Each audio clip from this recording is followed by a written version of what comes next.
Se dice que en la Ciudad de México hay un lugar, oculto bajo las ruinas, donde las almas de los muertos inician su último viaje. No es un lugar de tormento, ni de paraíso eterno. Es el Mictlán, un inframundo escalofriante y majestuoso, un lugar de 9 niveles que pondría a prueba la voluntad de cualquier mortal. Pero, ¿realmente los aztecas creían que todas las almas terminaban en ese oscuro lugar? La respuesta te va a sorprender y va a cambiar por completo tu forma de ver esta fascinante cultura. Bienvenidos a una inmersión profunda en la visión azteca sobre la muerte y el más allá. Hoy vamos a explorar la verdad detrás de sus creencias, desenterrando mitos y revelando una complejidad que pocos conocen. Y al final de este viaje, entenderás por qué, para esta civilización, la muerte no era un final, sino el inicio de una transformación. Desde Tenochtitlán hasta el corazón de la modernidad, la cosmovisión azteca se alza con una fuerza y una sabiduría que aún hoy nos intrigan. La muerte era parte de la vida, un ciclo continuo de creación y destrucción. Si caminas por las calles del centro de la Ciudad de México, estás pisando el mismo suelo que alguna vez fue el centro de su universo. Y bajo tus pies, según sus creencias, se extiende el vasto y enigmático reino del Mictlán. Pero el Mictlán no era el único destino. ¿Te imaginas morir y que tu alma se convierta en una mariposa que vuela por los jardines del sol? ¿O que te reúnas con los dioses de la lluvia para trabajar en los campos eternos? Para los aztecas, el destino de tu alma no dependía de tus acciones en vida, de si fuiste bueno o malo. Dependía de cómo morías. Y esa es una idea que desafía todo lo que hemos aprendido sobre el más allá. La puerta del inframundo. Para entender el Mictlán, debemos sumergirnos en la mente de sus creadores. Los mexicas, como se llamaban a sí mismos, tenían una visión del cosmos dividida en 3 partes: el cielo, el mundo terrenal y el inframundo. El Mictlán era la culminación de este último, un lugar reservado para las almas que morían de manera natural o por enfermedades. Pero el viaje no era sencillo. Imagina que acabas de morir. Según los antiguos códices, tu alma emprende un viaje que dura 4 años. 4 años de pruebas intensas, de desafíos que te llevarían al límite. Y para superar cada obstáculo, necesitabas la ayuda de un fiel compañero, un perro de color rojizo, el Itzcuintli. Este perro no era solo una mascota, era tu guía espiritual. El primer desafío era cruzar un río caudaloso y oscuro, el Apanohuayan. Las almas se veían obligadas a nadar a través de él, pero ¿cómo lograban cruzar? Aquí es donde el Itzcuintli se volvía indispensable, ya que él las ayudaba a cruzar el río, a menos que en vida lo hubieran maltratado. En este caso, el perro se negaba a ayudar. ¿Lo ves? No había un juicio de tus acciones en general, pero sí había consecuencias. Pero esto es solo el comienzo.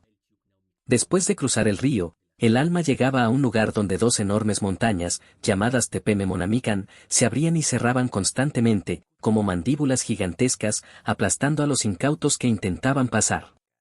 Para superar este desafío, el alma debía esperar el momento preciso para cruzar sin ser aniquilada. Y la aventura no terminaba ahí. El alma se enfrentaba a 8 desiertos donde un viento cortante, el Ixtepetl, soplaba cuchillos de obsidiana. Después, llegaba a un lugar donde las personas eran flechadas por flechas invisibles. Por último, debía cruzar un lago de aguas negras. ¿Te das cuenta del nivel de dificultad de este viaje? Era una verdadera odisea. Mictlantecutli y Mictlancíhuatl, los señores de la oscuridad. Tras 4 años de pruebas, el alma llegaba por fin al 9º y último nivel, el corazón del Mictlán. Aquí se encontraban cara a cara con sus gobernantes, Mictlantecutli y su esposa, Mictecacihuatl, los señores de la oscuridad. Mictlantecutli, el señor de la muerte, era representado con un cráneo como rostro y adornos de huesos humanos. Mictecacihuatl, su contraparte, también era una figura esquelética, un ser de inmensa sabiduría y poder.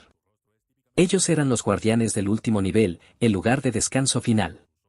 El alma que llegaba hasta aquí tenía que pasar una última prueba y, si la superaba, finalmente descansaría. Pero el Mictlán no era el único destino posible. Esta es la parte del relato que sorprende a muchos. Mientras que para la mayoría de las personas, el viaje al Mictlán era inevitable, para otros, el final era mucho más grandioso y, en algunos casos, lleno de belleza. La pregunta sin respuesta del inicio vuelve a cobrar sentido: ¿Por qué para los aztecas la muerte no era un final, sino el inicio de una transformación? La respuesta, como verás, es que no todas las muertes eran iguales. El destino del alma no era un juicio moral, sino un destino basado en la forma en que el individuo moría. Por ejemplo, las almas de los guerreros que perecían en combate no iban al Mictlán. Tampoco las mujeres que morían en el parto. Y los niños que morían de forma prematura tenían un destino aún más asombroso. Si un guerrero moría en batalla, su alma se transformaba en un colibrí o una mariposa, y se unía al dios Sol, Huitzilopochtli, para acompañarlo en su camino por el cielo. Después de 4 años, estas almas regresaban a la tierra, transformadas en mariposas o colibríes, revoloteando entre las flores. ¿No te parece fascinante? Una muerte honorable no significaba un viaje oscuro, sino la posibilidad de una transformación celestial. Esto nos revela mucho sobre la importancia de la guerra y el honor en su sociedad. La guerra no era solo un conflicto, era una forma de servir a sus dioses y asegurar un lugar en el más allá. Y lo mismo ocurría con las mujeres que morían durante el parto. En la cosmovisión azteca, dar a luz era equiparable a una batalla. Las mujeres que perdían la vida en este acto eran consideradas guerreras caídas. Sus almas, llamadas Iguateteo, se convertían en deidades menores y regresaban a la tierra en fechas específicas del calendario, trayendo consigo tanto bendiciones como peligros. Por eso se les veneraba, pero también se les temía. Pero, ¿qué hay de los que morían por otros motivos? ¿Qué pasaba con los ahogados, los que morían por un rayo, o por enfermedades relacionadas con el agua? Sus almas no iban ni al Mictlán, ni con el dios Sol. Iban a un lugar llamado Tlalocan, el paraíso de Tlaloc, el dios de la lluvia. El Tlalocan era descrito como un jardín exuberante, lleno de vegetación y felicidad, un lugar de abundancia y de vida eterna. Era un paraíso para los que morían de forma natural, pero en circunstancias específicas. Esto nos genera una sensación de injusticia. Si morías de forma natural, tenías que enfrentar un viaje de 4 años lleno de peligros en el Mictlán. Pero si morías ahogado, o por un rayo, ibas directamente a un paraíso. ¿No te parece un trato un tanto injusto? El destino de tu alma no dependía de tu vida, sino de la causa de tu muerte. Esto no solo genera intriga, sino un sentimiento de frustración, como si la vida misma fuera una lotería macabra. ¿Por qué una sociedad tan compleja tendría una visión tan desequilibrada del más allá? La respuesta a esta pregunta nos lleva a una de las ideas más profundas de la cultura azteca. Espera un segundo. ¿Qué hay de los niños que morían en la infancia? ¿Tenían que pasar por el viaje del Mictlán? No. Los niños que morían antes de comer maíz, el alimento sagrado de los dioses, iban a un lugar especial llamado Chichihuacuauco, el árbol de la leche. Ahí, los árboles goteaban leche para los niños. ¿Te imaginas morir y terminar en un lugar tan tierno?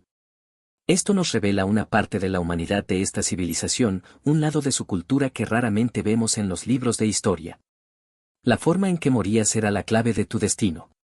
Esta idea es fundamental para entender la visión azteca sobre la vida y la muerte. No existía un juicio final. No había un ser superior que evaluara tus acciones. Tu destino era una consecuencia de cómo y por qué terminaste tu ciclo vital. Y esto nos lleva a la pregunta final, la que lo explica todo. ¿Qué buscaban realmente los aztecas con esta visión de la muerte? ¿Qué lecciones querían enseñarnos sobre el propósito de la vida? Para ellos, la vida no era una preparación para la muerte, sino la muerte una extensión de la vida. La muerte era una continuación, no un final.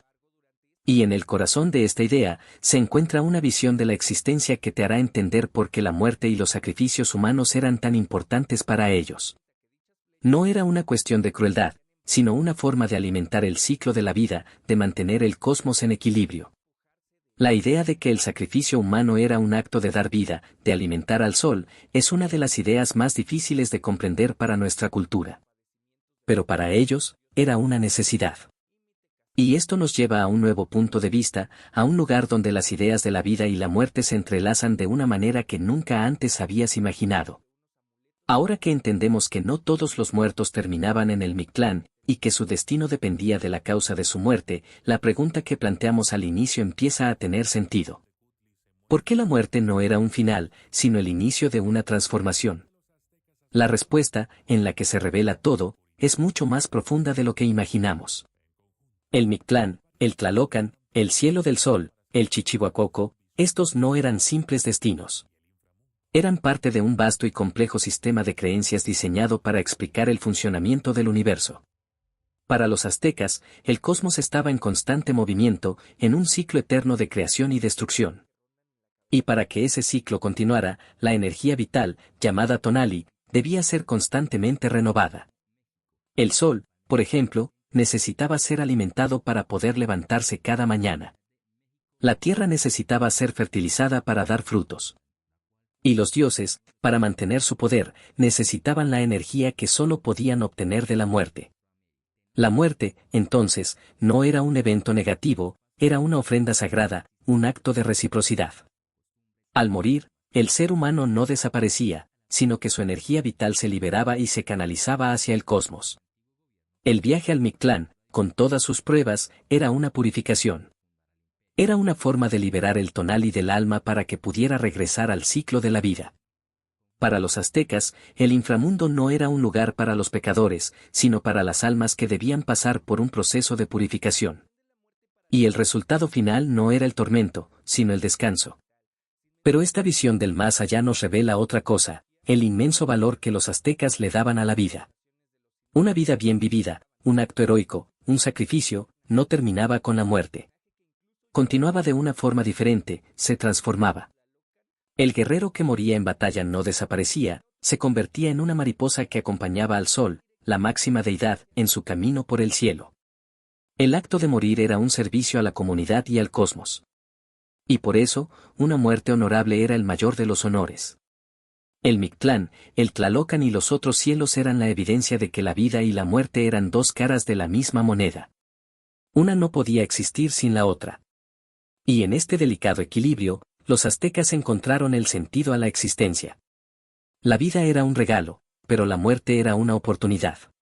Y en ese ciclo eterno, el ser humano tenía un papel fundamental, ser el mediador entre los dioses y la tierra, el encargado de alimentar el cosmos con su propia energía. La pregunta que planteamos al inicio, ¿realmente todas las almas terminaban en ese oscuro lugar? Ahora tiene una respuesta clara, no. El destino de tu alma no dependía de tus acciones, sino de la forma en que tu vida terminaba. Y en esa aparente injusticia se esconde la verdad más profunda de su cultura. La vida no era una carrera por la salvación, sino una oportunidad para encontrar un lugar en el ciclo eterno del universo. Así, cuando camines por las calles de la Ciudad de México y veas las ruinas del Templo Mayor, recuerda que bajo tus pies no hay un simple cementerio. Hay un reino de misterio, de pruebas y de transformación. Un lugar donde la vida y la muerte se funden en un solo ciclo. Y donde las almas de los antiguos aztecas, ya sean colibríes, mariposas o simples fantasmas que viajan por el río de la oscuridad, siguen siendo parte de un universo que ellos mismos crearon con su sangre y sus creencias. ¿Qué nos enseña esta visión de la muerte? Que tal vez, el propósito de la vida no es alcanzar el paraíso, sino encontrar un lugar en el ciclo infinito del cosmos. ¿Y si la muerte no es un final, sino un regreso a casa?